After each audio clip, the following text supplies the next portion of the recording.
Hare Krishna. Mataji, is Prabhuji on the call, Mataji? I don't see him. Let me see, Mataji. Yeah, yes, Mataji, I got the message. They are joining. Okay. So we will wait, Mataji. Okay, Mataji.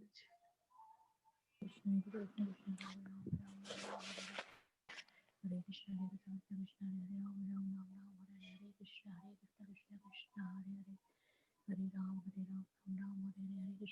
Krishna, Hare Ram, Ram, Hare Krishna, Hare Krishna, Hare Ram, Ram. Hare Ram, Hare Ram, Hare Krishna,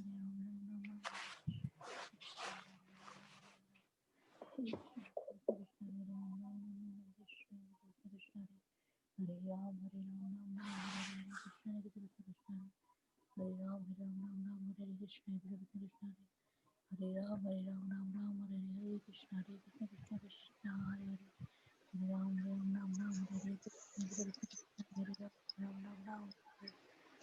Hare Krishna, Hare Krishna, Hare Ram, Hare Krishna, Hare Krishna, Hare Krishna, Hare Krishna. Should I call him, Mataji? Yeah, Mataji. Let me try, Mataji. Okay. Yeah. Hare Krishna, Hare Krishna, Hare Ram, Hare Krishna, Hare Krishna, Hare Ram, Hare Krishna, Hare Krishna, Hare Ram, Hare Krishna, Hare Krishna, Hare Ram, Hare Krishna, Hare Krishna, Hare Ram, Hare Krishna, Hare Krishna, Hare Ram, Hare Krishna, Hare Krishna, Hare Ram, Hare Krishna, Hare Krishna, Hare Ram, Hare Krishna,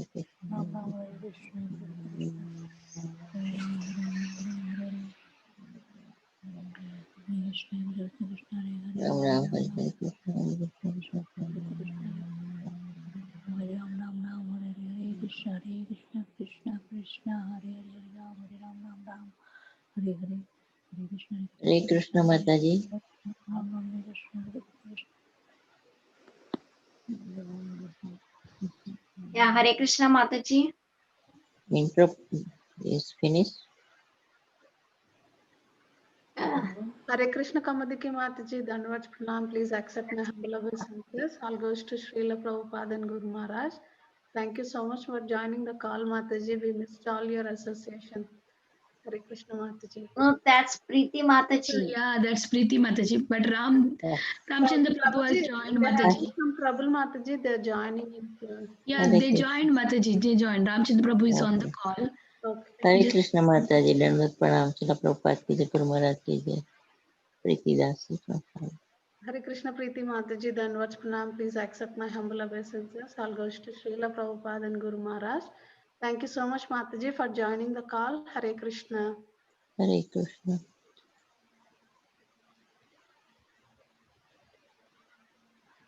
Welcoming all of you to the Bhakti Sangha conference call. Today we are very fortunate to have His Grace Ramachandra Prabhuji. Prabhuji is going to enlighten us on the topic of Srimad Bhagavatam, 4th canto, 28th chapter, 41st verse, and the glories of Srila Jiva Goswami. Hare Krishna Prabhuji, Dandavats Pranam, please accept my humble obeisances. All goes to Srila Prabhupada and Guru Maharaj. Thank you so much, Prabhuji, for giving your valuable time and association to us this morning and enlightening us on this topic. I'll hand over the call to you, Prabhuji. Hare Krishna. Hare Krishna Mataji and Hare Krishna to everybody. Thank you for giving me this opportunity to serve all of you. So we'll first read the words. We are in Canto 4, Chapter 28, verse number 41. So can I share the screen? Does everybody have the words or how do we work? I have this words opened up. So Mataji, do I share? Yes, you can share, Prabhu. You are co-host. You can share. Yes, so that way everybody will have the words right in front of them. Yes, Prabhu, you want me to share or you can share it, Prabhu? Anybody can share. I don't mind. Okay, Prabhu. I'm going to share the verse. Give me 1 minute. In the meantime, we'll start with chanting some prayers. Om Namo Bhagavate Vasudevaya. Om Namo Bhagavate Vasudevaya. Om Namo Bhagavate Vasudevaya. Narayanam Namaskrityam Naram Chaiva Narottam Devim Saraswatim Vyasam Tato Jayam Mudiray. Nashtaprayeshu abhadreshu Nityam Bhagavata Sevaya Bhagavati Uttam Shloke Bhaktir Bhavati Naishtuki Krishnaya Vasudevaya Devaki Nandanaya Cha Nanda Gopakumaraya Govindaya Namo Namaha. So Mataji, can I start? Is it displayed? Everybody has the words in front of them, or should I wait?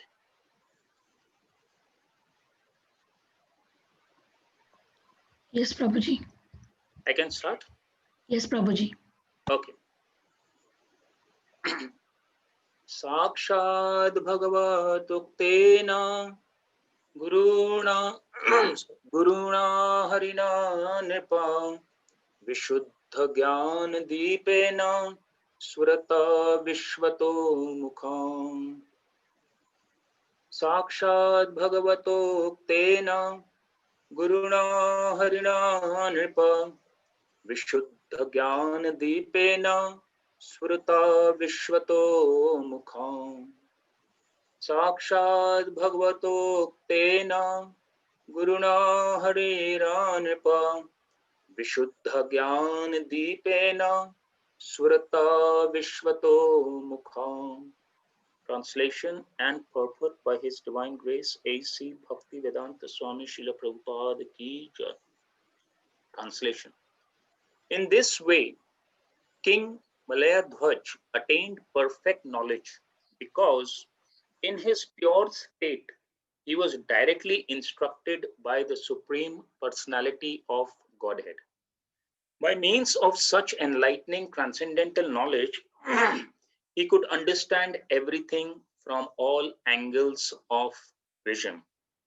Purport by Srila Prabhupada. In this verse, the words Sakshat Bhagavato Pena Guruna Harina are very significant. The Supreme Personality of Godhead speaks directly to the individual soul when the devotee has completely purified himself by rendering devotional service to the Lord. The Lord confirms this also in Bhagavad-Gita 10:10. Tesham satata yuktanam bhajatam priti purvakam tadami buddhi yogam tam yena mam upayanti te. To those who are constantly devoted and worship me with love, I give the understanding by which they can come to me. The Lord is the super soul situated in everyone's heart, seated in everyone's heart, and he acts as the Chaitya Guru, the spiritual master within. However, he gives direct instructions only to the advanced, pure devotees. In the beginning, when a devotee is serious and sincere, the Lord gives him directions from within to approach a bona fide spiritual master. When one is trained by the spiritual master according to the regulative principles of devotional service and is situated on the platform of spontaneous attachment to the Lord, Raga Bhakti, the Lord also gives instructions from within. Tesham satata yuktanam bhajatam priti purvakam tadami buddhi yogam tam. This distinct advantage is obtained by a liberated soul. Having attained this stage, King Malayadhwaj was directly in touch with the Supreme Lord and was receiving instructions from him directly. Om Jnanatimirandhasya Jnananjana Shalakaya Chakshurunmilitam Jena Tasmai Shri Guruve Namah. Namo Vishnu Padaya Krishna Pristhaya Bhutale Srimate Bhakti Vedanta Swami Niti Namine. Namaste Saraswati Deve Gauravani Pracharine Nirbishesha Shunyavadi Paschata Deshatarine Jaya Shri Krishna Chaitanya Prabhu Nityananda Shri Advaita Gadadhar Srivasadi Gaur Bhakta Brinda Hare Krishna Krishna Krishna Hare Hare Hare Rama Rama Rama Hare Hare.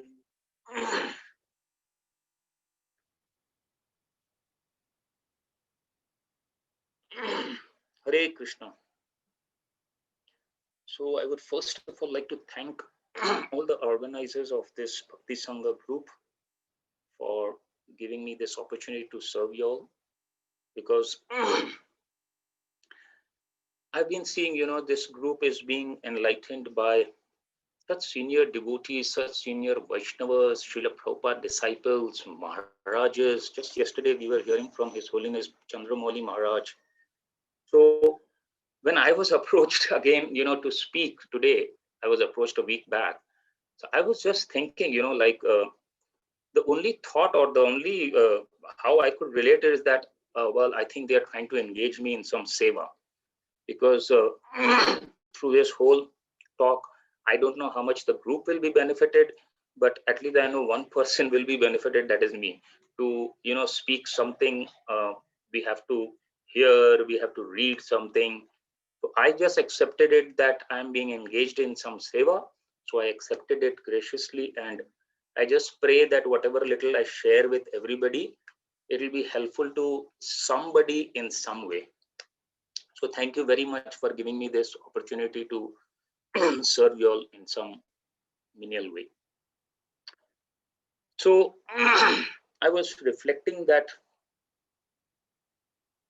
we are speaking on Srimad Bhagavatam, Amala Puranam, and considering today's situation scenario that we are in, this pandemic, where everything is online now, very minimal physical or presence or meeting of devotees, and Sangha is very limited now.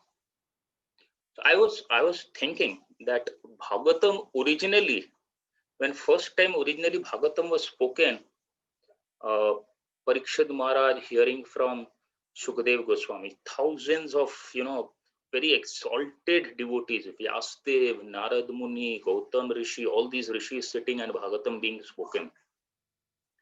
And then again in Naimisharanya also we see Sutta Goswami speaking. All there were 50,000-60,000 sadhus sitting. And here we are speaking Bhagavatam online. But that is what I was thinking, that the impact or the result of this speaking is still the same. If we understand this Srimad Bhagavatam,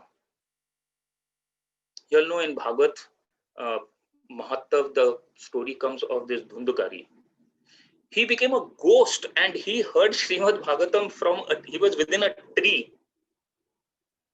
Within the tree, in the form of a ghost, he heard Srimad Bhagavatam. There were others also who were hearing, and he attained perfection as a ghost sitting in a tree. So it's very important. Why I'm mentioning this is that sometimes, when we are hearing online or when we are speaking online, we might tend to undermine. No, you must sit in sadhu sangha, you must sit in a proper class. The message of Bhagavatam is very powerful. And then again, I was reflecting that if we see this Bhakti Sangha group, even before this pandemic, like forever, I think it was born online, as if to say that they knew what was coming. And it's always been online. And we've seen, how much devotees have been benefiting. Hearing from so many wonderful speakers, as I said, from Maharajas, from Srila Prabhupada disciples and all. So the important thing is the message of Srimad Bhagavatam. That's important. However, it may be, it may come through online or through in person or through book, in whatever format. The message of Srimad Bhagavatam is very, very powerful. Why it is so powerful? Because in Bhagavatam itself, we have, I'm sure you all must have heard and understood this. In Bhagavatam itself, it's established in the first canto itself. Krishna Swadham Upagate Dharma Jnana Adibhi Saha. That when Krishna went away, Swadham Upagate, went back to his dham with Dharma and Jnana. Dharma Jnana all left with him. So what happened? Kalo Nashta Drisham Esha. When Kali Yuga, when Kali came in, what happened? Nashta Drisham means the Drisham means the sight of people was lost. They had no vision. What happened? Punar Arko Adhunido. This Puran arose. So this Puran, Bhagavad Puran, is not different from Krishna himself. It's so important to understand this. And why I'm speaking this is because it's related to what we are going to be, what this verse is talking also. When we come to this verse, I just wanted to do a bit of a background before we come to this verse. So this Srimad Bhagavatam is something like a journey. Where does this journey start? It starts even before Srimad Bhagavatam. It starts actually from Bhagavad Gita. Bhagavad Gita, we know, again, it's very simple. Why I'm speaking is it's very related to our verse that we are talking today. Bhagavad Gita was spoken by whom? By Krishna to Arjuna, personally, in person. Arjuna is hearing from Krishna, everybody knows, on the battlefield of Kurukshetra. So Bhagavad Gita, the message of Bhagavad Gita can be considered, it's not considered, it is a journey. It is a journey which is taking the Jiva, the living entity, from one level to another level. What level? It's a journey, we can say, from the Tattva to Sharanagati. Everybody knows, right? Bhagavad Gita, how does it start? It's awakening us on what is who we are actually, how we are the Jiva Tattva. And it's a whole journey starting from that chapter 2, where the Jivas, it takes us all the way to chapter 18. What? Sharanagati. Sarva dharman parityajya mam ekam sharanam vraja. Means take shelter. Sharanagati means this is the gati. This should be the destination of this Jiva, taking shelter at the Sharan of the Supreme Lord. Who's driving this journey? Krishna himself. Okay, that is Bhagavad Gita. Now, where this journey halts over there, it doesn't end. It's a halt, you can say. It's a stop. It's a station. Where it stops at this Sharanagati, it continues from Srimad Bhagavatam. Srimad Bhagavatam starts with this Sharanagati, where Bhagavad Gita ended. And what is the destination of this journey? From Sharanagati to, where is it taking the Jiva to? Prema. Love. Love for that Supreme Lord. And we see the whole Srimad Bhagavatam is what? Bhagavad Gita is theory. Bhagavatam is the practical of the theory that was spoken in Bhagavad Gita. For example, you see, when we go to school, like, in chemistry, they teach us a lot of things in the classroom, theoretically. I give this one example always because, it's here with me all the time. In school, we were taught ammonia gas in the classroom. Its smell is very pungent. It's, it's like a rotten egg. So when you hear it and you understand it in the classroom, it's okay. But then what they do, they take you to a lab. Why do they take you to a lab where actually ammonia gas is produced, and when you smell it, how many of you will believe that smell? Till today when I talk, I can relate to it. Oh man. Why do they do that? This practical experience stays with you.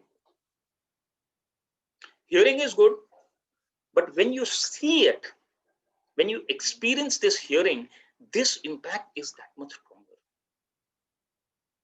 Srimad Bhagavatam is personification of all that was spoken in Bhagavad Gita.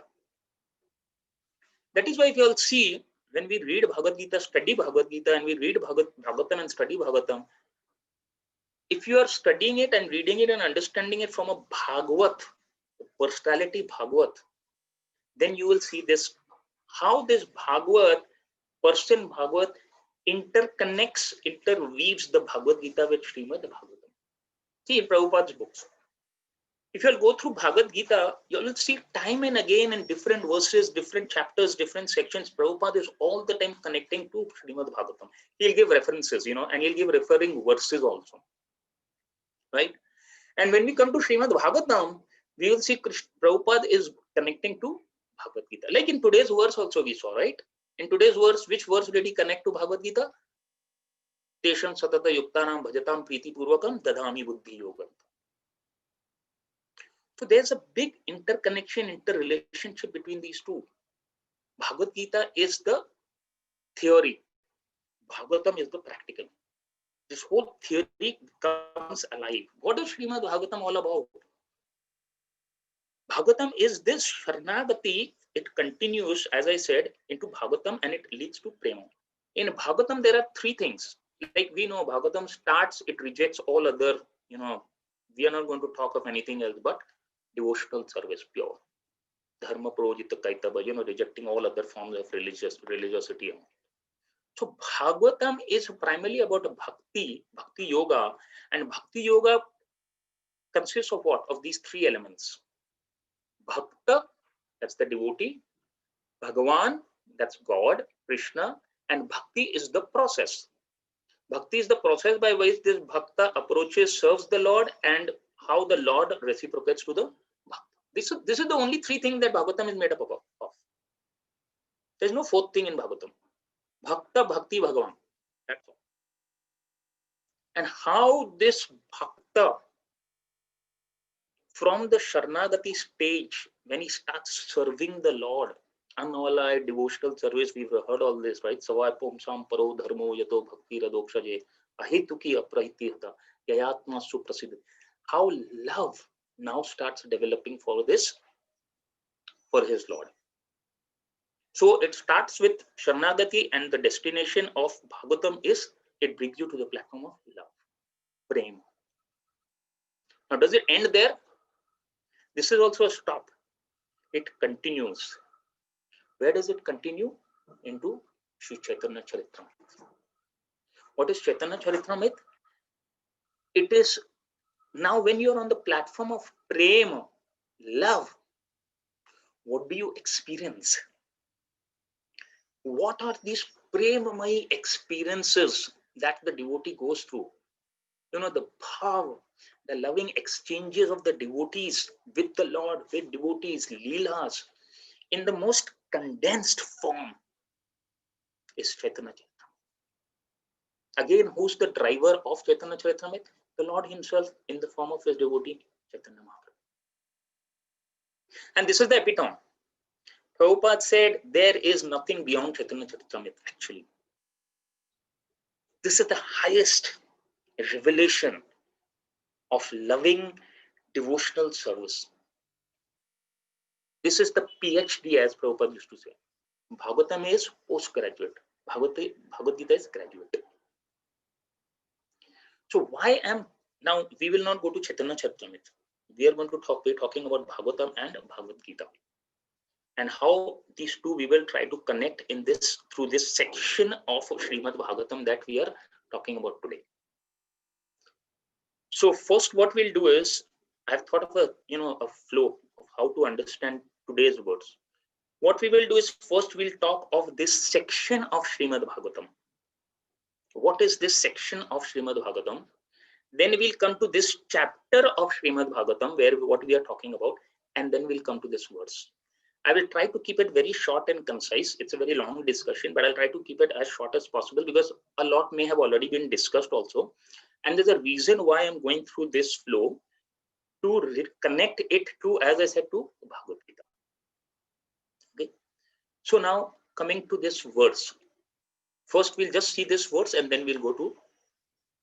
In this verse, what is being said? In this way, King Malaya Dhwaj attained perfect knowledge because in his pure state, he was directly instructed by the Supreme Personality of Godhead. So we all know that who is King Malaya Dhwaj? He is the husband of who?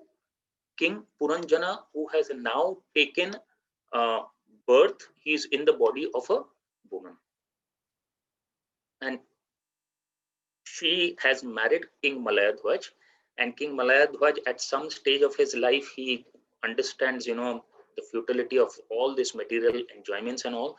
So today in this verse, we are seeing that how he has attained perfection. He has attained perfect knowledge because in his pure state, he was directly instructed by the personality of Godhead. And there's something which we should understand, because when we only read this verse, it might seem, oh, okay, I'm going to get direct instruction from the God, from Bhagavan, from the Supreme Personality of Godhead. But that's where the purports come in. It's very important to understand Bhagavatam from a person Bhagavat. Prabhupada's purports are very, very important, because Prabhupada in his purport explains something more, that when can a person be directly instructed by the Lord? When he is in his pure state. How do you get to that pure state to be directly instructed by the Lord? First, you receive instructions, guidance from a guru. That's most important. So we'll come to this verse, but before, as I said, I want to go back to this section of Srimad Bhagavatam. This section of Srimad Bhagavatam, we know that this verse is being spoken by whom? It is being spoken by Narad Muni. Narad Muni is speaking to whom? Remember, at the beginning of this whole episode, Narad Muni is speaking to King Pratini-Bharishad, right? And I'm sure everybody, y'all have, for some of y'all who have been attending regularly, you'll have gone through the whole flow of how it's come down. Narad Muni, when he approaches King Pratini-Bharishad, he understands that this king needs to get some spiritual knowledge, right? He's so caught up in this whole, his being a king and all this.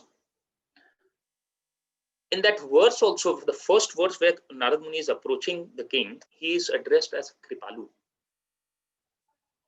So this is a Narad Muni's compassion to King Pratini-Bharishad. If he wanted, he could have just walked up saying, okay, this king, well, he's a king and he's too attached to everything and all that. Nothing is going to happen for him. I'll pray for him. That's sometimes we as devotees also, we tend to say, this person, nothing is going to happen of him. Let's pray for him. So the quality of Narad Muni here is he's very compassionate. And more than compassion, of course, he has the compassion, but how intelligently and how sensitively, please make a note of this word, he's very sensitive in giving spiritual knowledge to this king, because he understands that I cannot at this point give direct knowledge to this king. He could have just started giving him a Bhagavad-Gita class. You're not the body, you're the soul, and Krishna is the Supreme Lord, and he starts telling him that whole story, a story which through that story he's talking to him about himself. The story of King Puranjana, right? You all have all gone through that whole story, how through the story he's explaining everything to him. So this is the real compassion of Narad Muni. And this is real understanding of compassion. This is a real Vaishnava, a real sadhu. That how I can, all the time his meditation is how I can connect this Jiva, this person to Krishna. See Bhagavad-Gita. Now let us connect this as, now we are in the whole section of Srimad Bhagavatam. Let us connect to Bhagavad-Gita. See Bhagavad-Gita, after Krishna speaks the whole Bhagavad-Gita, How does he end in chapter 18? What does he tell Arjuna? In the 68th and 69th verse, he tells Arjuna, do you know who is most dear to me? He says, that servant, that devotee, that person is most dear to me who shares this knowledge of mine with others. This is, see, try to understand what message Krishna is actually giving us. Krishna is saying that I'm very pleased with that person who will share this message of mine, this whole message of Bhagavad Gita with others. Right? Prabhupada also used to say that whatever you all have got from me, it's good, but now you all should share with others. Not be satisfied, I have got, I'm very happy now. A devotee, a Vaishnava is paradukha dukhi, means what? When he sees others suffering, he feels pained. And when he's pained, he does something about it. You do something. That is what Krishna is saying in Bhagavad Gita at the end, that person is most dear to me who shares this knowledge with me. So when will you do that? When you have compassion. See, Bhagavad Gita is actually ending on this note, that you must be compassionate to all living entities. See, because compassion can be at various levels. I can give some food to someone. That's good. Somebody is hungry, you give them food. Somebody doesn't have clothes, you give them clothes. Somebody doesn't have shelter, that's okay. Those are very good levels of compassion. We are not taking. What is the highest level of compassion? What is the perfection of compassion? The topmost level of compassion is when you connect this lost child to his father. Because if you connect this lost child to the father, the roti, kapda, makan problem, the problem of his food, shelter, clothing, all get taken care of. This is the perfection of compassion. This is the highest level of compassion, where you connect the lost, the conditioned soul, the lost soul, the illusion, Jiva to Krishna. This is Narad Muni. And Narad Muni has, all through the Bhagavatam, consistently exhibited and shown us this. Not only in Bhagavatam, we see it, that this is Narad Muni's existence. And how intelligently he does it, how sensitively he does it. This is most important to understand, because sometimes we can be compassionate and not be sensitive. I will explain it also. He's very intelligent, sensitive. He knows how to give it also. See, when he met Valmiki, right? He became Valmiki. He met him when Valmiki was a Daku, Ratnakar Daku, a dacoit. And Ratnakar upfront told him, I cannot chant Ram. It won't come out. I cannot chant Rama. So what would we do? Give up. This guy is too fallen. He's too dumbo. I'm just going to pray to him. Just see Narad Muni's compassion and Narad Muni's sensitivity and Narad Muni's intelligence. Oh, you can't chant Ram? No problem. What did Narad Muni tell him? You chant Mara, Mara, Mara. Because he knew this person can chant Mara, because he used to kill people. Killing dead means Mara. Ab Mara, Mara karo. Because he understood. Mara, Mara, Mara, Ram, Ram, Ram, Ram, Ram, Ram. He became Valmiki. See, these are things which we have to understand and meditate on. This is, if we are really pained by somebody's pain, then we will think of ways and means to help him. This is compassion, right? So just a few days back, we celebrated Radha Ashtami, right? This compassion that we are talking about, she's the abode of this compassion. Whatever small degree of compassion, big, at whatever level we see compassion, it's all coming from, that's the source, Srimati Radharani. Now, Radharani's love for Krishna gets transformed as compassion to the living entities. Her love for Krishna there's no magnitude. You can't, it's ever growing. Her existence is only to love Krishna, to give pleasure to Krishna, to serve Krishna. What is pleasing Krishna? How can I make Krishna happy? That's her existence. And this love, how does it get transformed into compassion for the living entity? She knows that all these living entities in the material world are separated from the Supreme Father, Krishna. And even if one of this child gets connected back to Krishna, Krishna is very happy. Krishna is waiting for each one of us, for me also, for you, for each one of you. He's waiting. When will this child of mine turn his face toward me, come back to me? And Radharani knows this. And as I said, her love is only to give pleasure to Krishna, whatever gives pleasure to Krishna. So that's why that love of hers then now gets transformed into compassion for the living entities. She becomes so compassionate on this living entity that somehow this living entity, Jiva, turns towards Krishna, comes towards Krishna, gets attracted to Krishna in any way. And she, through her compassion, brings this Jiva close to Krishna and connects him to Krishna. There's so many stories about Srimati Radharani's, compassion. I'll tell you all one pastime that comes to my mind. You all must have heard a lot on Radha Ashtami, but this is a wonderful pastime, which is spoken a lot in Brajabhumi. There was a young man, he got married, and his wife's name happened to be Kishori. Now, he was not directly into devotional life or, he was just a nice person, and his wife's name was Kishori. And he loved his wife so much that whole day he would do, Kishori, where are you? Kishori, please give me this. Kishori, where? Whole day he was doing Kishori, Kishori, Kishori. And guess what? Within a year, his wife died. Kishori died.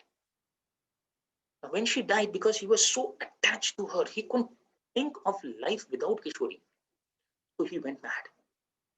And he kept saying, Kishori, where are you? Kishori, when are you coming? Kishori, where did you go? Kishori, Kishori. His house people got so fed up and so they said he's gone mad. They just rejected him. So now he's on the streets, going from village to village. Where is Kishori? Have you seen Kishori? Where is Kishori? So one person one day just happened to, tell him that, there's an just adjoining village, Barsana. Go there, Kishori is there. Kishori is there. He ran.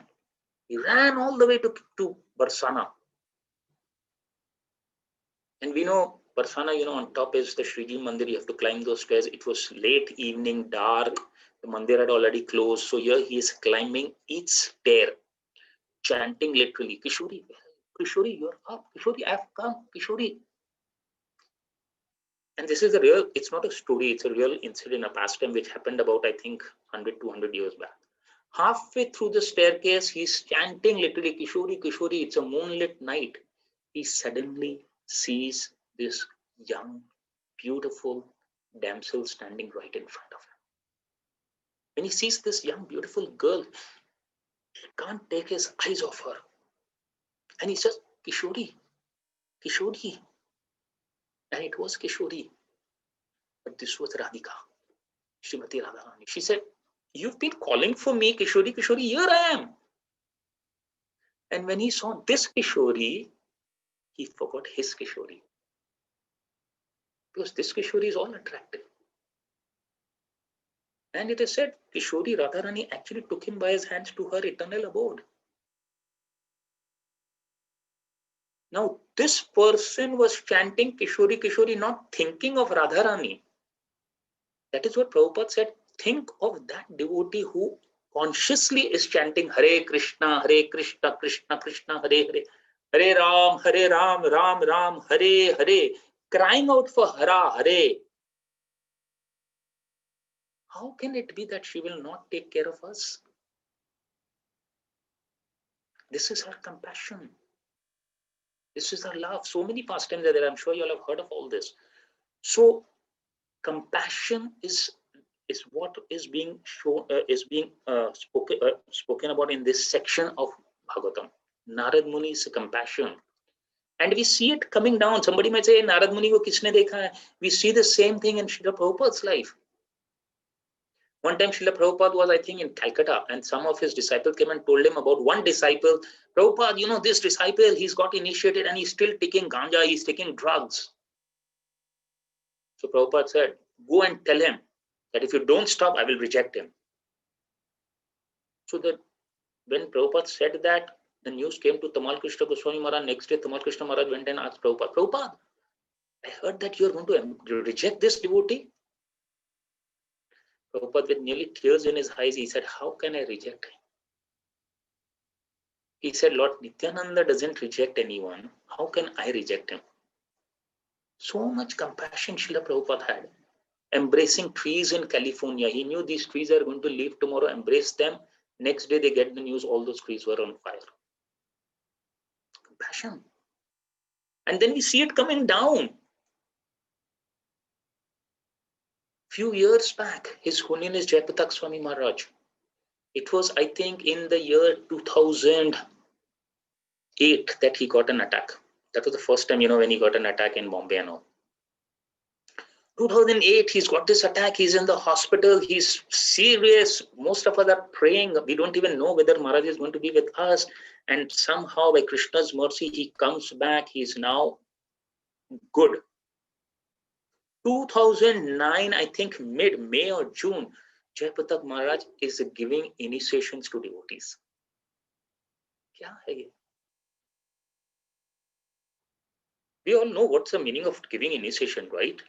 How much they are taking of those devotees on themselves. He's giving. He doesn't think, oh, well, he had every reason for not doing what he was doing. He could have said, my health is such and that,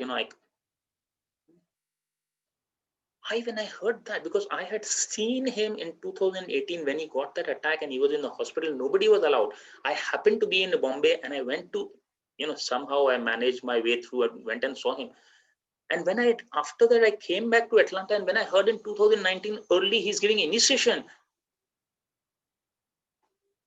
This is compassion. When you see beyond yourself, till the time you are seeing within yourself, you are doing things within your arena to your comfort level. It's good. That is also compassion. But here we are talking of looking beyond yourself. And this compassion must be done with big time sensitivity. You must be sensitive. What it means, I will explain to you all, because I will be talking from real life experiences that sometimes as a devotees, we can be insensitive. Srila Prabhupada, compassion was there, but he was so sensitive. You all know of this pastime that Prabhupada one time went to some devotee's house with his disciples. And this devotee, they cooked some item, I think it was some pakoras or something which had onion. And suddenly there was this whole pakoras, onion. And it reached Prabhupada's ears. Prabhupada told everybody, eat the pakoras. And when they came back, the devotees asked Prabhupada, that pakoras had onions. Prabhupada said, what was the purpose of us going there? To help that family to become Krishna conscious. And those family afterward, they became life members also. He was so sensitive to the fact, if he wanted, he could have raised the alarm but he was so sensitive, he didn't want to pain them in any way. Now, we have to be careful also. Of course, Prabhupada's position is that we have to use our discretion also, not that tomorrow we start breaking our regulative principle. But the point is, we have to be very, very sensitive. If we are not sensitive, then what happens, I will tell you that also. And now I'm going to talk about real life experience. Where we might think we are being compassionate. We want to help people. But if you're not sensitive, then that compassion will not help people. I was in Atlanta. There was a family. There was a young couple who had just got married. I knew this devotee for a long time. He had just got married. They were coming to my program for 8-9 months. And somehow I could feel that this Mataji was not comfortable. She used to keep coming. She would not talk to anybody. And even my wife tried and it just didn't work. So we gave her time and space, as they say. And 8, 9, 10 months passed. And after some time, we had gone for a retreat, some 10, 15 families. And late one night, we were having nice, Ishtagoshi, sitting and talking, all 10, 15 families. And this Mataji was there. She was sitting quiet, not speaking a word. Suddenly, it was close to 11:30 in the night, she spoke. And she addressed me directly. And she said, Prabhu, why is it that you ISKCON devotees, this is how she addressed me, why is it that you ISKCON devotees think that whatever y'all speak is right and baki sab log wrong, everybody else is wrong? And I was blown off. And all the other devotees over there, because they were a part of my group, they felt very offended. How can she talk to Prabhu like this? I cooled down, hold on. And I allowed her to speak because I could feel, here's this volcano inside her heart, which is now erupting. So let it come out. So I told her, speak. What is the problem? So she spoke a lot, but the gist is what? One time she had gone to some community of ours. I won't take names. I won't take names of devotees also. She went to some ISKCON community and she told me that, Prabhu, I happened to make a mistake over there. I said, what mistake? She said, I happened to just tell them that since birth, I have been a Ram Bhakt. I'm very attracted and attached to Lord Ram. So I told her, what's wrong in that? She said, no, Prabhu, that Prabhu, whoever was there, who was, taking them around, showing them the whole place and all. She said, actually, he ran a bulldozer of words over me. Krishna is ete cham shakala pumsa, Krishnastu Bhagwan Swayam, Ishvara Parama Krishna. You don't understand, Bhagwan is Krishna and this. And she was just blown off. She was so hurt that literally she and her husband said, okay, wonderful. From today, we don't want to get back to any ISKCON center. She had tears when she was talking to me this. And then I spent time with her. I explained to her, details from Chaitanya Charitamrita, Murari Gupta and all that. And then she cooled down and pacified. But the point I'm trying to make, I'm not being critical of devotees. I'm trying to make is that sensitivity is lacking. Sometimes we feel we are very compassionate, we are trying to help. But at the same time, you have to be very, very sensitive. This sensitivity is so important because if this sensitivity is lacking, then we will see from a pastime of Rupa Goswami. Now, Rupa Goswami is teaching us, not that he is not sensitive. He is super sensitive. We are all followers of Rupa Goswami, Rupa Nugas. But he is teaching us through a pastime with Jiva Goswami, this principle. You all have all heard of the pastime also, right? That one time Rupa Goswami, Sanatan Goswami, Jiva Goswami, they are all in Vrindavan. And what happens? One Digvijay, Rupa Narayan comes. And he challenges Rupa Goswami and Sanatan Goswami. Debate with me. And Rupa Goswami, Sanatan Goswami, they say, what a waste of time. In Vrindavan, you don't sit to debate with people. No. They don't even want to, they think it's a waste of time. What do we have to do? You have to sign this Vijay Patra that you all are defeated. Where do we have to sign this? Sign and they let go. Please go. Now, this Digvijay had also heard there's one more Jiva Goswami because he's the real one. Because we all know Jiva Goswami is so scholarly, so well-read, so learned. He said, I must defeat him also. So as he approaches Jiva Goswami, and Jiva Goswami heard, oh, Rupa Goswami has signed, Sanatan Goswami has signed, and this person is now going to go all over the place and say, oh, I defeated Rupa Goswami, I defeated Sanatan Goswami. Now it's the question of my whole parampara, my guru, Rupa Goswami. So we know he gets into a debate and he defeats this Digvijay, Rupa Narayan. And Rupa Narayan goes on. When the news reaches Rupa Goswami, right? When Jiva Goswami comes back, what does Rupa Goswami do? He chastises him. He chastises him that you are very proud.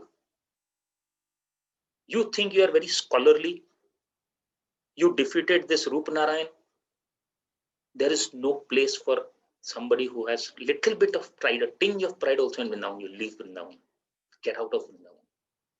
Now, Jiva Goswami, if he wanted, he could have stood up and said, no, Guru Maharaj, Gosai, you're not understanding why I did what I did. Jiva Goswami just accepted it. Just accepted, yes, I am proud. And he left Vrindavan and he went away out in the outskirts. And we know it's a long story short. Sanatan Goswami comes to know, he brings back Jiva Goswami. He comes to Rupa Goswami and says, you are missing out on one very, very important aspect of Lord Chaitanya Mahaprabhu's teaching. What? Jiva Daya. Compassion, sensitivity, very important. Now, it's not that Rupa Goswami was not sensitive. Please don't take it. It's not that Rupa Goswami is not compassionate. No. Through the lives of these Goswamis, they are teaching us that how important it is to be super sensitive. How important it is. You may be compassionate, but at the same time, you must be very sensitive also. What is the need of this person? How can I give him Krishna at this point? That is Narad Muni. All through, as I said in Bhagavatam, we see in different ways he is giving Krishna to different people. And here we see he is giving King Prachini Barishad through the story of King Puranjana. His own story. See, he could have told him directly, na, city of 9 gates. Hey, this is your body, which has these 9 gates, 9 opening. He knew this person is not ready. So he tells him this story, King Puranjana. Devotee means this. I tell devotees, be very careful. Sometimes in the name of service, you all might end up doing disservice. Yes, we have to preach. We are not saying, there's a whole preaching movement. We are out to be very careful. Krishna says, na, otherwise, if you discourage a person, then that person will be like a ribbon cloud. Whatever little faith also he had, well, you broken that faith also. You couldn't bring his faith into Krishna consciousness and you broke his existing faith. You think Puranjana become a woman in his next life? Because when he was leaving his body at the time of death, what happened? His whole thought process, what was his consciousness at the time of death? He was thinking of his wife. Again, this chapter's theme can be related back to Bhagavad Gita. Chapter 8, Attaining the Supreme. That's what I said now. Bhagavad Gita, Bhagavatam integration to understand is very important. What of Bhagavatam is coming from where of Bhagavad Gita? That is what Prabhupada used to say. First, somebody must understand, study, get some level of understanding of Bhagavad Gita, graduate, then come to Bhagavatam, postgraduate, then go to Chaitanya Charitamrita. Then we get proper understanding. Otherwise, what to talk of not getting proper understanding, we may get misunderstanding. We see now people just go into Bhagavatam, 10th canto, they are talking of Rasa Leela, and without even understanding the first part of Bhagavad Gita, the Jiva Tattva, the Sharanagati, they don't understand all that. They go straight to Rasa Leela.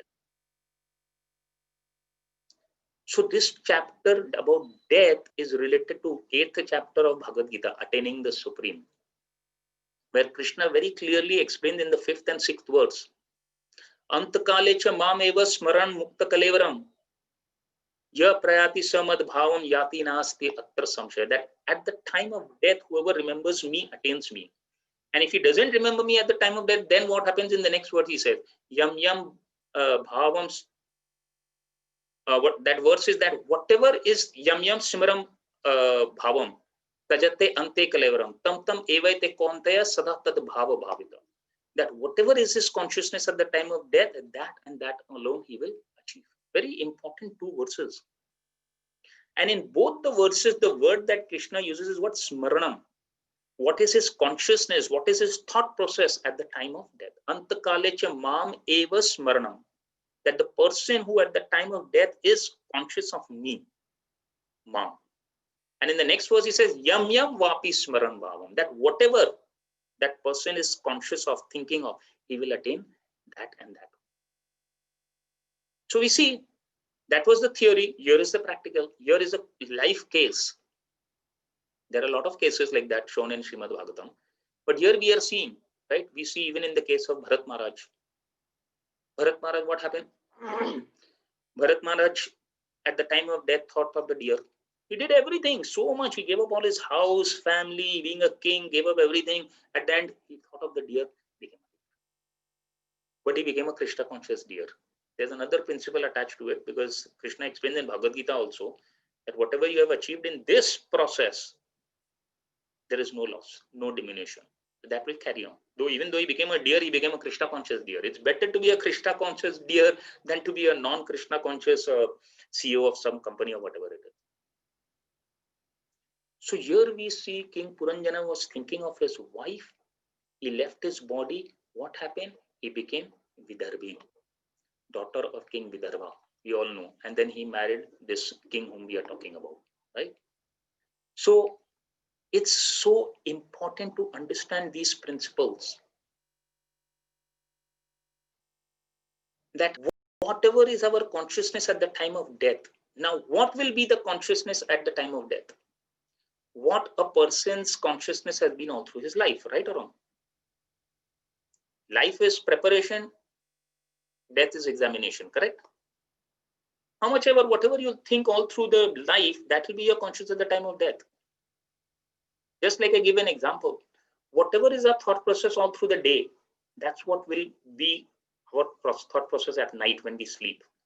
It never happens that all through the day I will think of stock, share, and the night when I'll think sleep, I'll think of Krishna.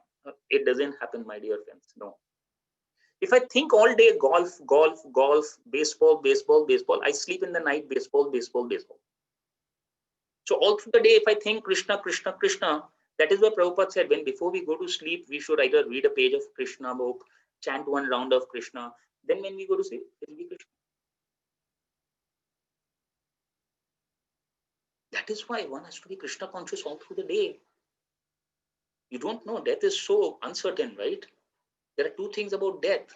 One is death is sure. That fact everybody knows. But the second fact people tend to overlook. Death can come at any moment. Any moment.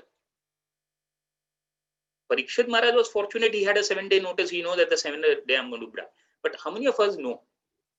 We know our birthdays. How many of us know our death? Nobody. Which means we have to be all the time Krishna conscious. Satatam kirtayantu mam. That is why Krishna is saying in Bhagavad-Gita. This word Satatam Krishna is used so many times. Tesham satata yuktanam. Satatam. Always. Because that will be your thought process. No? As I said, in the daytime, all through what you do, that will be your thought process in the night also. I'll tell of a real life experience. I was working in Macy's in Atlanta. And there was one very nice young lady working with me, an American lady. And one day I had given her an issue. I was in IT, so I gave her an issue, a defect. And she said, she worked all through the day and she said, Ram, I'm just not being able to fix it. Tomorrow morning, sure, I'll have it fixed. I said, no problem. And next day morning, she came and she said, Ram, I have it fixed. I said, wow, you went home, you went to sleep. How did you fix it? She told me. She said, Ram, at 2:30 in the night, in my sleep, literally, I got the fix. I got up, I opened my laptop, I wrote down whatever I had to write. Morning, I got and fixed it. So then I thought, yam vapi smaran va. Because these people whole day are thinking of Java, night Java, morning Java. So at the time of death, it will be Java. See, this is something very practical that we need to understand. How is it that Srila Prabhupada, when he was leaving his body also, you all have seen this video, right? You know, his whole body is emaciated. He can hardly talk. He cannot sit. He cannot move. He can't do nothing. But he's translating Srimad Bhagavatam. He's quoting verses from Bhagavad-Gita and all. Actually, it is impossible. How is he being able to do it? All through his life, he was totally Krishna conscious. At that time also, his consciousness was just that. He couldn't think of anything else but that. So the point for us to understand over here is, in our sadhana bhakti, we should evaluate how much are we becoming conscious of this person Krishna. I tell everybody, please don't do our bhakti. Anything in our sadhana bhakti that we do, don't do it mechanically. Don't do it for the sake of doing. Instead of doing 10 things, it's better to do 2 things, but do it from your heart consciously. Even if you're offering a flower to Krishna, be conscious. Krishna, the person, he's a person. I'm offering to him. Is it pleasing to him? Is this flower fresh? And oh, it's wonderful. I'll offer to him. Krishna, please accept it. Yo me bhaktya prayachati tadham bhakti upaharitam. Why is Krishna so much stressing on this bhakta and bhakti? He wants us to give it to him in that conscious with love. How much are we becoming conscious of this person Krishna? I nearly every day pray to my deities Radha Shyam Sundar in the morning. One thing I pray to them: Krishna, please become a reality. Now he is a reality, but I tell him, please become a reality in my life. I should be conscious of your presence in my life on a moment-to-moment basis. That's the basis of all the Shastras. I always remember Krishna, never forget Krishna. Nothing new that I'm coming up. Being conscious of Krishna. Because if that's what is our consciousness all through our life, then hopefully, not hopefully, for sure, at the time of death also, that's what we'll be thinking of. We sing, right? Radha Krishna Prana Mora Jugala Kish. Do we understand what this song means? We are telling Radha Krishna Prana Mora. Pran ka matlab kya? What is the meaning of Pran? They are our life. They are our life force. Pran means that, right? But have you ever thought, can we live without prana, without life force for even a moment? We can't live without our life force for a moment, and we are singing Radha Krishna, you are my pran. Then how are we living without the thought of Radha Krishna? These bhajans are very powerful. So we should keep reminding Radha Krishna pran mora hai. They are my pran, they are my life force. So how can I afford to forget them even for a moment? If I forget them, means what? I'm dead. One moment without life force means you're dead, no? That means we should meditate. One moment without the thought of Radha Krishna means I'm actually dead. मैं मर जाएगा. Death, right? So this King Puranjana thought of his wife and he became a female in his next life with Harbi, and he married this king Malayadhwaj. And then now we come to this verse. See, we saw this section, and I'm talking at very high level. We can talk so much in detail. I don't even know how much time I have. I'll try to end in 5-10 minutes. I'm trying to see it at different levels. The section, this whole section is Narad Muni's compassion to the king. This chapter, this Puranjana's thought process at the time of death, and what is the result. Now we come to this verse. We'll start our class now. 5 minutes only, 10 minutes. Please bear with me. As I said, in this verse, we see that what is being said. Let me just pull up the translation 1 minute. That in this way, King Malayadhwaj attained perfect knowledge because in his pure state, he was directly instructed by the Supreme Personality of Godhead. By means of such enlightening transcendental knowledge, he could understand everything from all angles of vision. And Prabhupada explains something very important in the purport. See, we have to understand that this King Malayadhwaj has attained perfection, right? How has he attained this perfection? How can this perfection be attained? That is very important to understand, which Prabhupada is explaining in the purport. That Krishna does instruct us, does direct us, but there are two ways in which it happens. One is Krishna directly directs us. And one is that Krishna directs us to his representative, who is the Guru. Krishna is the Chaitya Guru within the heart of everyone. And Krishna, Prabhupada says in the purport very clearly, Krishna instructs us directly when we come to a certain level of purity. Then Krishna will talk to us, instruct us directly. And till such time, how do you come to that level of purity, as we are hearing in the translation also? By Guru. This is so important to understand, that we hear and we are trained literally by our sadhana from a self-realized soul, Guru. See, Krishna is Vedescha Sarver Aham Eva Vedyo. He is the origin of all knowledge. He is the sum total of all knowledge. He is the purpose of all knowledge. Right? We hear in Bhagavad-Gita, again connecting to Bhagavad-Gita. Vedescha Sarver Aham Eva Vedyo Vedanta Krit Vedavid Eva Chaham. That Krishna is, he's everything. He's the origin of it. He's the sum total of all knowledge. He's the purpose of all knowledge. How to get that knowledge? Guru. Guru, who's the representative of Krishna. Yasya prasadat bhagavat prasado, yasya aprasadat nagati kutopi. You cannot, on our own efforts.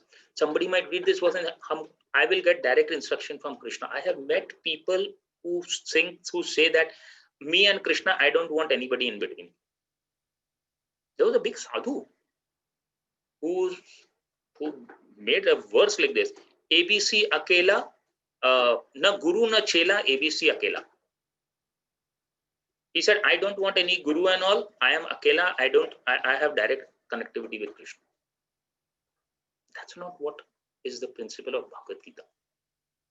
Bhagavad Gita, see, we need to understand. We are entangled in this material world, okay?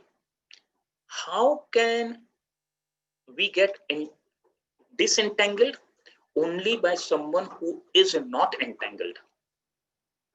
Who is that? The Guru. That's so important to understand. If my hands are tied, only one whose hands are free can free me from this. Prabhupada used to give this example all the time. He used to say, you know, there's a spider's web. A spider builds a web, right? And a fly goes inside this web. And the more she goes inside, what happens? She gets trapped. The more she's struggling to come out, the more she gets entangled in it. Prabhupada used to say, this is the material world. It's just like a web. And if we try to come out of it on our own, the more we try, the more we get entangled only. Who can release us from this web? One who is out of it. That's the Guru. It's so important to understand this. How Krishna directly and first indirectly instructs us through the Guru, the Diksha Guru, the Shiksha Guru, the different levels of Guru. And then when we come to a certain level, then Krishna directly also will instruct us. And we see there are so many examples, right? Brahmaji. Okay, before we get that also, where is this connecting us to Bhagavad Gita? Beginning of Bhagavad Gita. See, we started off Bhagavad Gita where? End. Compassion, chapter 18. Then we came to middle, 18, death. Now we are coming to beginning of Bhagavad Gita, ulta. We are going the other way around. But everything is connected to Bhagavad Gita. How does Bhagavad Gita start? Same thing. Arjuna, confused, tried all his own efforts, giving so many reasons, logics to Krishna. Nothing worked. Where does it end? Shishyaste aham shadi mam tvam prapanam. Only when he came to this platform, and in his case he accepted Krishna as his guru, that Krishna spoke. We have to come to this platform, Shishyaste aham shadi mam tvam prapanam. Accepting that on our own efforts like Arjuna, not possible. Then the Lord will instruct through the Guru, and then directly also will instruct. And there are so many examples. See, first example, Bhagavatam only, Brahmaji. Brahmaji was instructed by the Lord both. Beginning we read, right? Tene Brahma Hridaya Adi Kaviye. From within, you know, all the knowledge that we have, everything comes from Brahma. Brahmaji got it from whom? From the Supreme Lord. The Supreme Lord gave him all instructions, gave him all directions, how he has to go about doing whatever he has to do, right? Spoke to him, tapasya. He did tapasya, and then the whole creation follows. And then the same Brahmaji, you all will see in Canto 11, chapter 13, he sees the Lord face to face also. The Lord appears face to him, face as whom? Hamsa Avatar. And Brahmaji just asks him one question, who are you? And in reply to that, who are you? There's a whole chapter of the Lord instructing him and directing him and giving him instructions. Both within and without. We see in the example of Madhavendra Puri. Madhavendra Puri, 3 times directly the Lord appeared to him. Long story, we don't have the time, right? He was in Vrindavan, this young boy, Krishna comes, gives him the pot of milk, he drinks it, and Krishna disappears, goes away. And Madhavendra Puri is waiting, when will this boy come back to take the pot? The boy never comes back. First time, in his sleep, Gopal appears, speaks to him, instructs him. Oh, I'm here in these bushes, you know, I have been buried and I'm so warm, I'm feeling so hot. Can you just get me out of here? And we know Madhavendra Puri follows the instructions. Gopalji appears, manifests. Second time, again, Gopalji in his dream tells him, I'm very hot still. I'm not feeling comfortable. Go where? To Nilachal. Get me the Malaya Chandan. Only when you apply that, I will feel very comfortable. Madhavendra Puri took the instruction personally. Madhavendra Puri could have told some of his followers, okay, you know, we need Chandan, you all go Nilachal, get so many kilos of.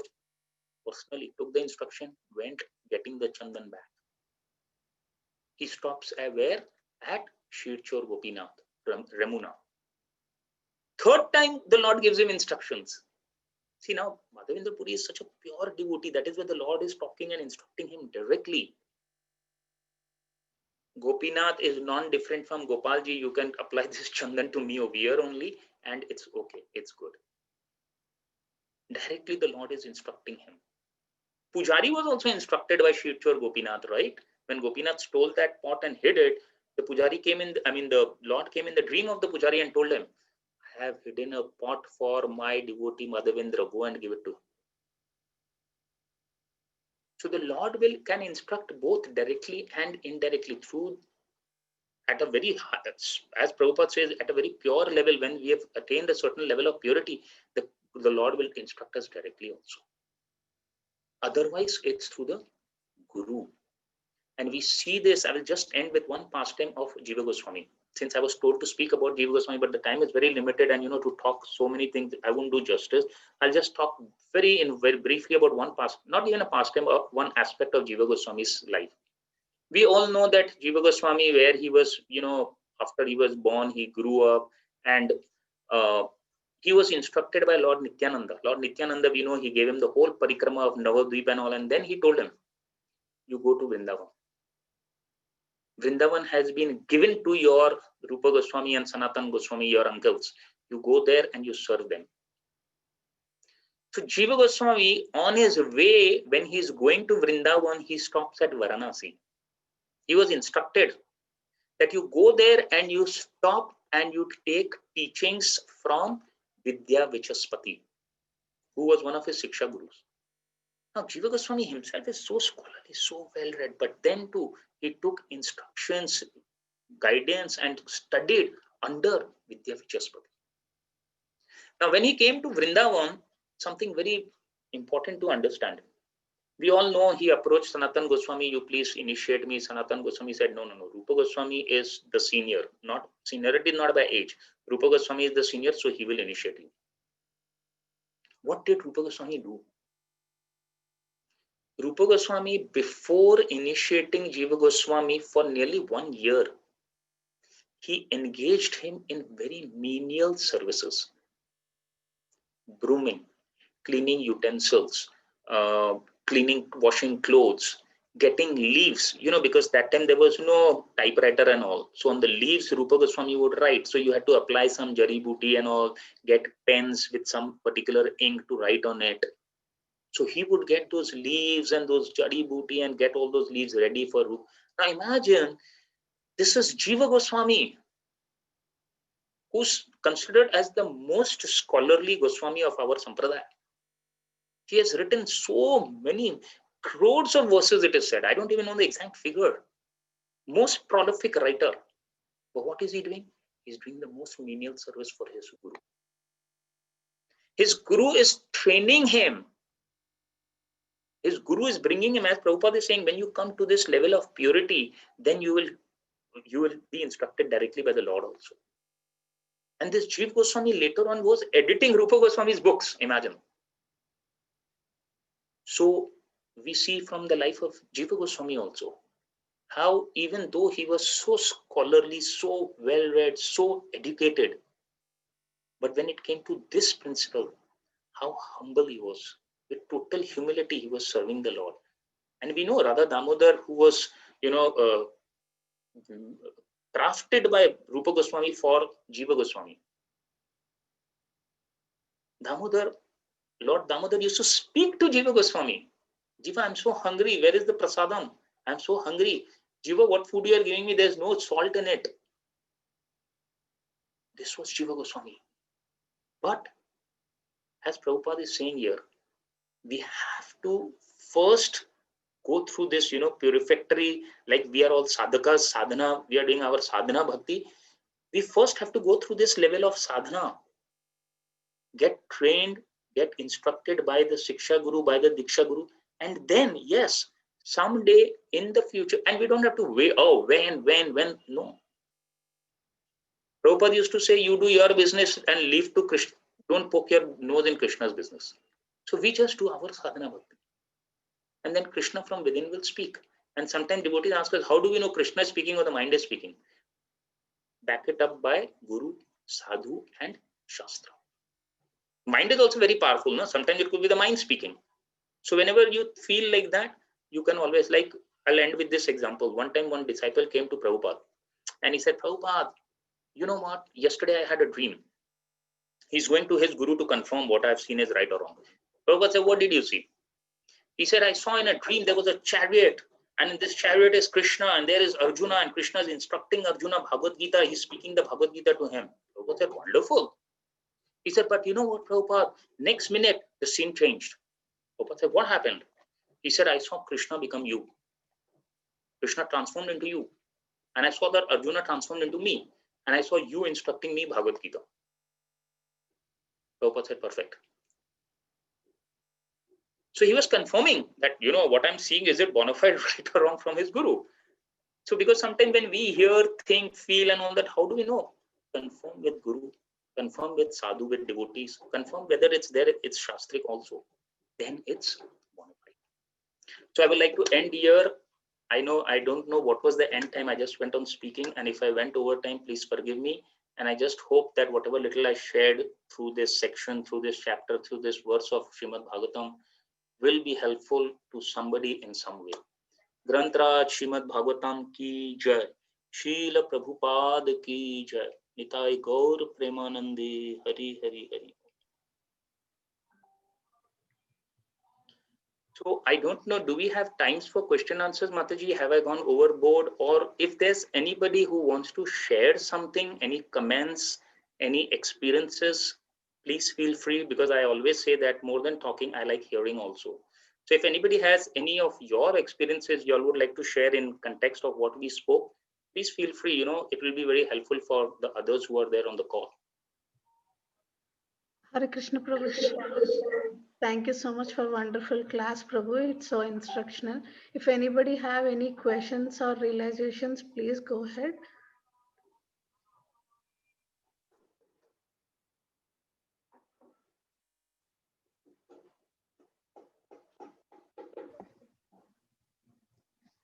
Hare Krishna Prabhuji, very, very beautiful class. Thank you so much for such a beautiful class. I really like the point when you are talking about, you know, experiencing and like you were giving the differences between just, you know, reading and also like, you know, seeing it, like you were giving an example of that lab thing, right? That was really, you know, so connecting. Yes, if you experience it, then it is more easy to keep in your heart, and it's very easy to put it in a practical way also. It's very nice, Prabhuji. Very, very beautiful class and very instructive. And you are talking about the compassion of Narada Muni. So we are just a normal devotee. So what would be our compassion means? Like what how do I know this is mean compassion? How can I understand for my level well, I mean, I don't know how to put the question. So how do I know that I am compassionate to others or not?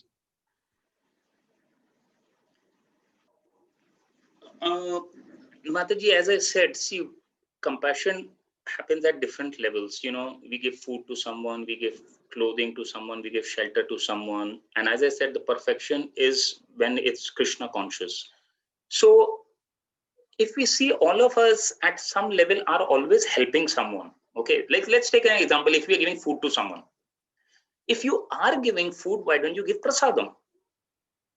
This is real compassion, because you are helping him at one level by giving him food, but at the same time, when we are giving him prasadam, this is a higher level of compassion, which is going to help him even beyond his hunger only, which is going to connect him to Krishna in some way, not now, maybe in the future.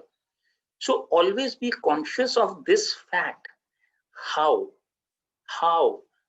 can I help, you know, connect whoever comes in contact with me to Krishna? It may not be, sometimes it might not be very directly also. It might be in a very indirect way. Let me give you an example. My wife is very good into baking. She loves baking. Now, for some of you all who may be knowing, we moved back to India, we're in Pune. And so what we thought is that she started baking, and she's been giving, you know, she gets a lot of orders. And so our objective is to try to reach out more to the outside world. Okay. And through this, this bakery, what we are trying to do is every cake, everything, whatever she makes, be it brownies or cookies or whatever, we offer it to Radha Shyam Sundar. And I do that offering part. I tell her, you do the baking, I'll do the offering. And I really beg, pray, cry to Krishna. Krishna, I don't know whether you've offered, accepted all my other offering or not. Please accept this cookie. Please accept this cake, so that whoever honors it, some attraction towards you in whatever form may arise. And then we give it to that person. Now, for him, he doesn't understand we are devotees, and no, he just orders a cake, he pays us, and we give him the cake. So he's getting his cake. We are giving him the cake. But understand the back end of this. See, this is, Prabhupada said, this is real. You do whatever you have to do. How you can connect that to Krishna, that's important. It need not be always on a gross level. That, oh, I have to get this person in a kirtan, he's not coming to the temple, he's not chanting 16, or he's not following regular. That's at one level. But if that's not happening, you don't give up. Narad Muni, that's what I said, he doesn't give up. You can't chant Ram, no problem, chant Mara. That's what we need to understand. When we are, what does, as I said, what does compassion mean? It means we are going to put in our heart and soul, think, get out, come up with idea, in what way can I help this person come closer to Krishna? I may not be able to bring him directly to Krishna, no problem. There are so many ways. Give him prasadam, give him some books, and so many ways, right? When Prabhupada started ISKCON, it didn't start off on philosophy. Prabhupada was giving them this gulab jamun, eat. It was prasadam. What was Prabhupada doing? Same thing. See, whatever I'm talking, I've just learned it from Prabhupada, I'm repeating it. Not that I'm someone great. We are all parrots. He did it. He used to offer this gulab jamun. All these Americans would come and eat. Ah, wow. All became devotees. They become our gurus. This was Prabhupada's compassion. Compassion means all the time we are thinking of ways and means how we can connect this person, whoever is connected to us, how we can connect him to Krishna on a very subtle level, it could be, or it could be at a very gross level, at whichever level. That is real compassion. And this is real Krishna consciousness. We are conscious. All the time we are conscious that we are connected to Krishna and how we can connect. Ye do haath hai na, these two hands. One hand connected to Krishna, the left hand connected to Krishna, right hand connecting others to Krishna. Keep this in mind. This is real understanding of being Krishna conscious. Krishna conscious, not all the time, I want to be Krishna. You be Krishna conscious. But when the more you are getting Krishna, when you go more connected to Krishna, get somebody else also connected to Krishna. Does that help, Mataji? I'm just, talking from my experiences of how, we have, tried to help, tried to be, compassionate and be sensitive and help others like. Thank you, Prabhuji. It really helps, Prabhu. Thank you so much. Hare Krishna, very beautiful class. Hare Krishna, Ramachandra Prabhu, Sita Priya Dasi, Koti Dandavat Pranam to your seva. Yes, Prabhuji, I agree that our Sita Priya Gopi is making lots of prasadam, and you both are working, but still every Friday, Saturday, not one class, you are both are taking 2 classes. Sita Priya is cooking lots of prasadam, and now they all are serving senior citizen, our Vardhana Gopi, Madhuri Gopi, all Madhvi Manjari, everybody is now cooking and serve to senior citizen. So, Prabhuji, you just keep a fruit or seeds of bhakti, and now it's become a creeper, and now it's become a tree, and fruits is coming. Koti Dandavat Pranam to your sincere seva. Prabhuji, you are explaining so nicely that we should do little seva, but so sincerely. And yes, read Srila Prabhupada book, and how much Srila Prabhupada is given determination, given all the books, and how the food is, I'm talking about myself, that reading only 15 minutes. Prabhuji, whatever we learn from you, try to share with other Vaishnava. Koti Dandavat Pranam to your seva, and we missing Sita Priya, that is baking. Hari Bol, Hare Krishna. Hare Bol, Jai Jai Sri Radhe Shyam, Koti Dandavat Pranam. Sri Radha Shyam Sundar ki Jai. And racing Thank of you Sri so much, Radha Shyam. Mataji, for your very inspiring words and inspiring us to do something. Thank you, Mataji. Especially, I have seen that Sri Radha Shyam Sundar dressing is so nice, and I'm missing 6 hour kirtan. After you 14 hours, 14 years you serve in Atlanta, devotees more than 250 or 350 Vaishnava, and now they become a spiritual mom. And Prabhuji, we miss your 6 hour kirtan. It is a really ecstasy kirtan, and we miss that kirtan. Please pray that Adhikata Prabhu start that 6 hour kirtan after COVID. Koti koti dandat pranam. Dandavat pranam. Thank you, Mataji. Hare Krishna, Prabhuji. Hare Krishna, Mataji. So like Vinita Mataji was asking about, and you said that prasadam we can distribute. So like we are in US and our relatives are in India, and I want to like, I am not that much qualified that I can tell them about what you should do and not do, but how can I help them to become Krishna conscious? Mataji, connect with, see, I don't know who they are, where they are, and how they can be helped. But if what you cannot do, connect with some devotees here locally, and devotees are always waiting to help. Trust me, Vaishnava means that they are always looking for opportunities to help anybody and everybody. So what you are not being able to do from there, you can sit from here and connect them to some devotee, or there are a lot of ways. If I have 2 minutes time, can I share one real life experience which will make sense to all of you all? Do I have 2 minutes time? Yeah, yes, Prabhuji. Okay. Today is Saturday. Okay. I'm telling of an incident which happened in Atlanta when I was in Atlanta. I'm just trying to say, if we want to, how we can. Then ways will also come. If our desire is sincere, we really genuinely want to help someone, then Krishna arranges it also. And by this, you all will understand Radharani's mercy also. So I don't remember the year. This may be 2007, 6, 7 or something, way back when I used to be in Atlanta. So for some of you all who know that we have a hospital in Bombay, Bhaktivedanta Hospital. And this hospital organizes eye camp in Barsana. For those who have cataract and all, we operate them. Doctors go and operate them and all. So in 2006-7, I was approached over there by the hospital that, Prabhu, can you get some funds? And there was one devotee stationed also over there, Gopinath Prabhu. So we combined. We used to try to help to raise some funds for the project.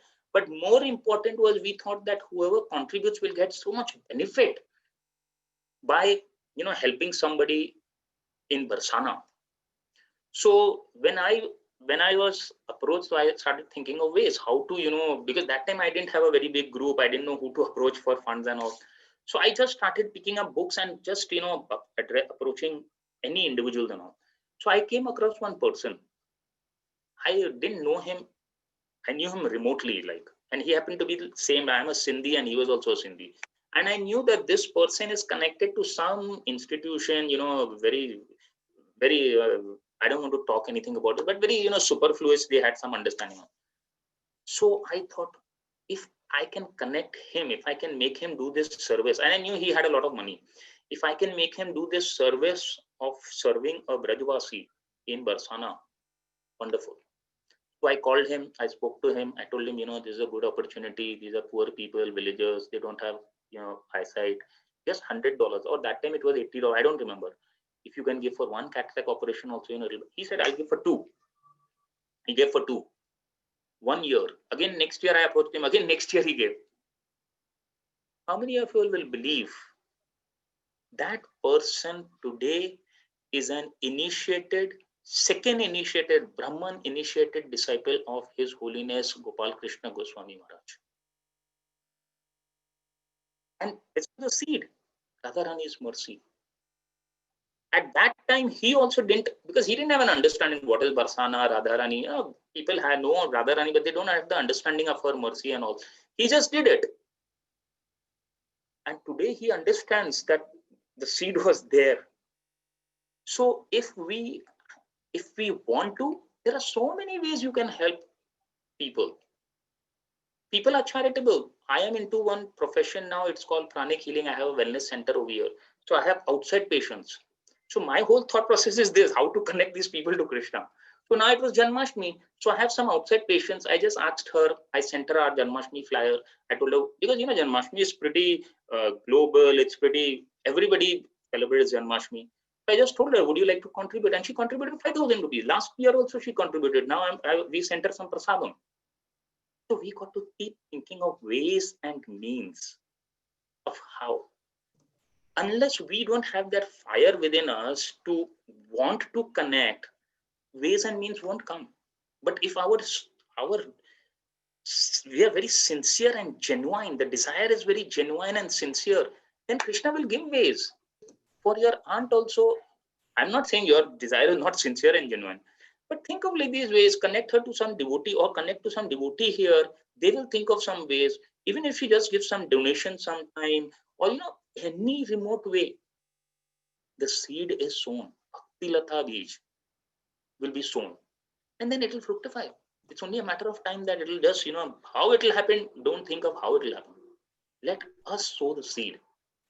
So think of ways and means. Talk to devotees here, wherever she is. I don't know, north, south, east, west. Devotees are all over now. It's global. There's nowhere that there are no devotees. Connect to some devotees over there. Request them to connect her, help her in some way, and they will help her in some way or the other. Either give a prasadam, make her sponsor something, give a book. I don't know in what way, but I know the principle will work. And I'm talking because it has worked with me, it will work with everybody. If it works with me, I'm pretty sure it will work with everybody. I don't know, Mataji, does that help? That answer, does it help you? Yes, Prabhuji. Lord. Have a genuine, sincere desire to help her. That's important. Yeah. Thanks a lot, Prabhuji. Thank you. Hare Krishna Prabhu.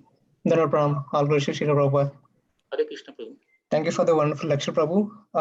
Regarding the food prasadam distribution, so I just need an advice. So my sister lives in Bangalore, and there is so much Christianity spreading in India, like at least in the south. So I'm not offending any religion or something, but I just want an advice. So my sister prepared prasadam on Janmashtami, and she tried to give it to her house owner, but they're Christians, and they face to face told her like, okay, we don't accept any offered food. So my sister was very disappointed. Like, see, she was very disappointed, and she don't know what to do. And so how do you encourage, like, when a person is disappointed like this? So, see, I don't know, your sister say, did she tell them that you are giving prasadam, that is this prasadam, or she just gave them as, how we give exchange, It's just an exchange, and then they said, did you offer it to God? Okay. So See, then they again, said, okay. There will be some one-offs who will not accept, and there will be two who will accept also, right? So that's what we have to keep trying.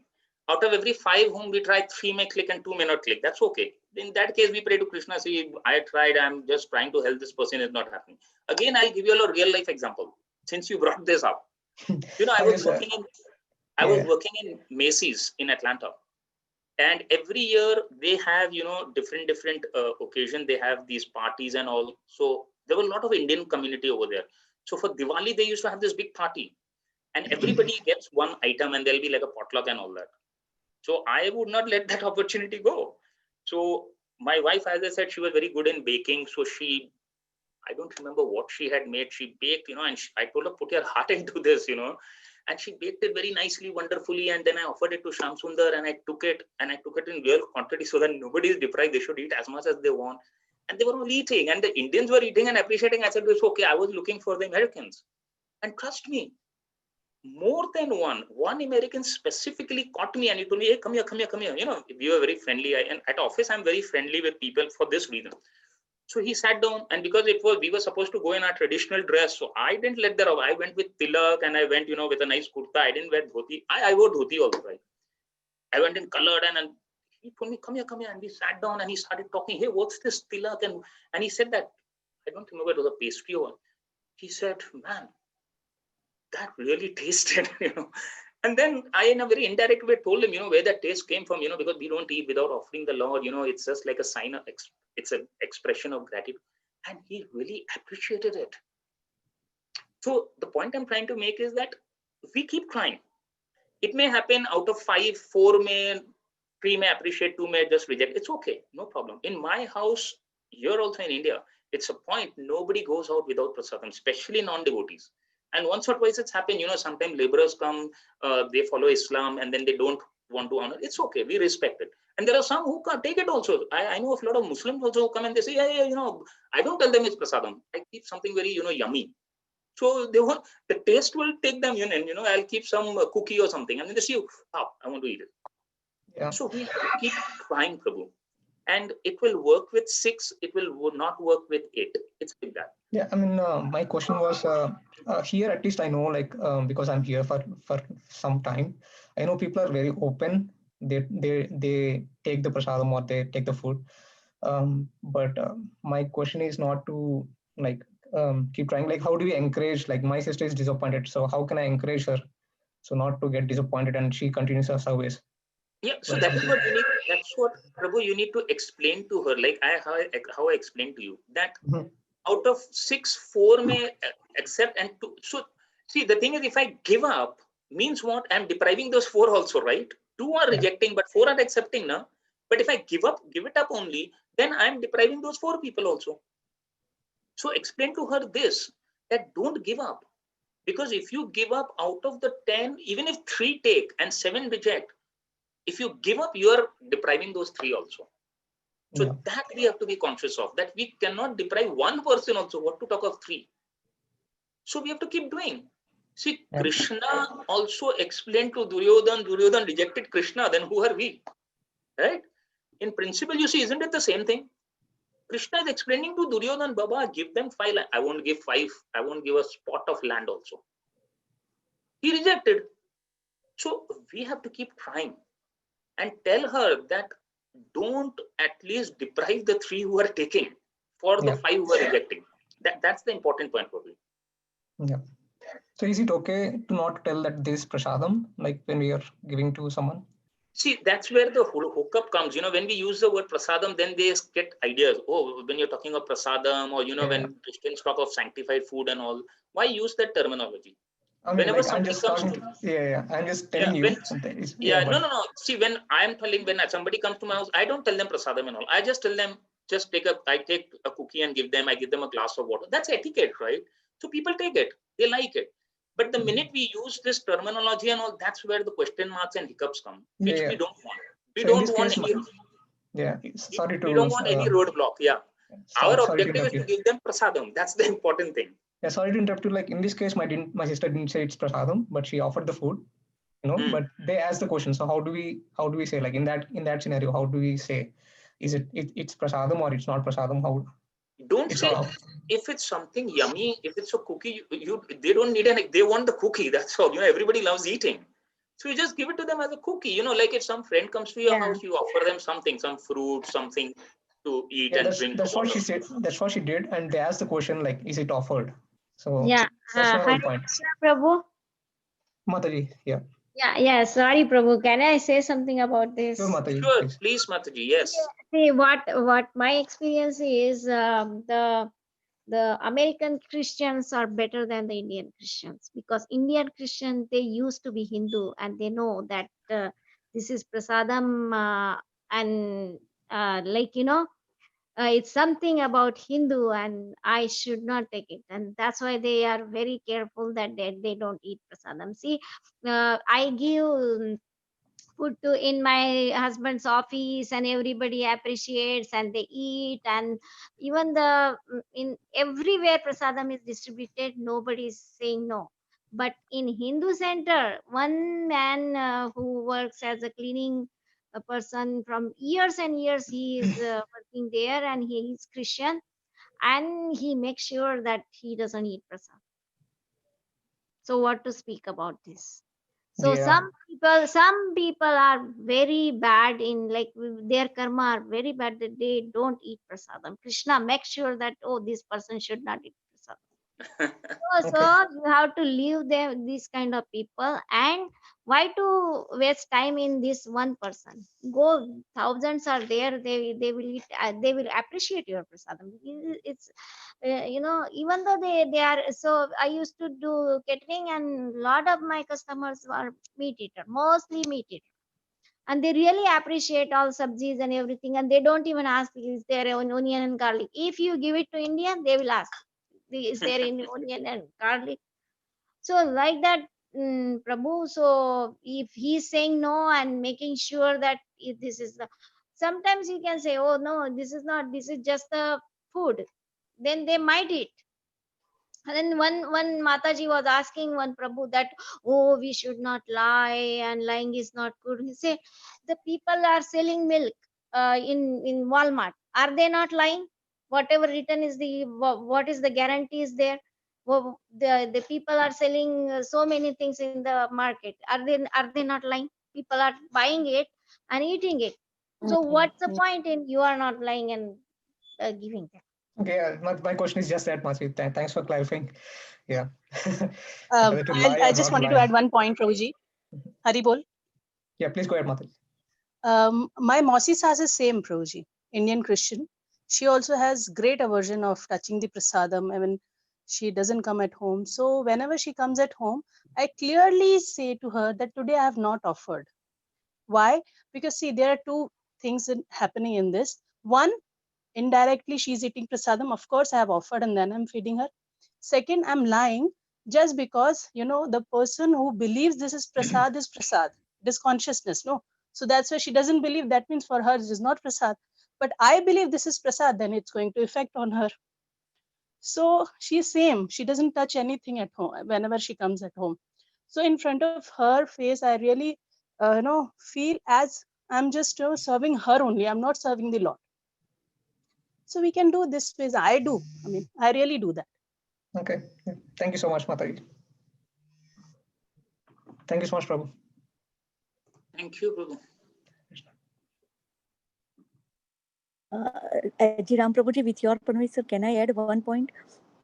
Sure, Mataji. Here in Atlanta, there is a senior citizen prasadam serving. So you train all the Vardhana and all the Madhvi Gopi and all Alphaita and the moral of the story, all the ESCON group joined with the non-DOT. And that time they are serving with garlic onion. All the American and African people, Prabhuji, senior citizen, homeless people. Now ESCON group joined and they said, no, we will serve without garlic and onion. And now they are demanding more and more to eat prasadam without garlic onion. And they accept us also. And some are start to come in temple also. So we should be very positive when we are given a prasadam or preaching or Bhagavad-Gita or any seva. Srila Prabhupada and Sri Radha Gopinath, Sri Radha Samsundar blessing is always with us. We should avoid 10%, but 90% is accept our Srila Prabhupada and Sri Radha Samsundar prasadam. So we should not depress Prabhu. Hari Hari Gauranga, Dandavat Pranam. Dandavat Pranam. Thank you so much, Mataji.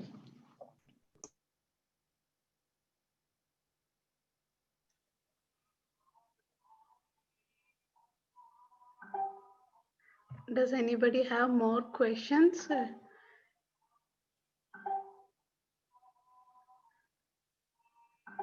If nobody has, Thank you, Ramachandra Prabhuji. Very, very beautiful class and very nice discussion. Thank you so much. Thank you so much, Prabhu. A very nice. if nobody have any question, we can end the call here. Thank you so much, Prabhuji, for your wonderful class. It's really an enlightening class, Prabhuji. Thank you so much for your session. We are grateful to you. We look forward for your session again in future, Prabhuji. We can end the call here, paying obeisances to Prabhuji and all the Vaishnavas. Vancha kalpatarubhyascha, kripa sindhu evcha, patitanam pavanebhyo, Vaishnavebhyo namo namaha. Yantra Srimad Bhagavatam ki jai, Srila Prabhupada ki jai, Ramachandra Prabhuji ki jai. Thank you so much. Thank you, Prabhuji. Hare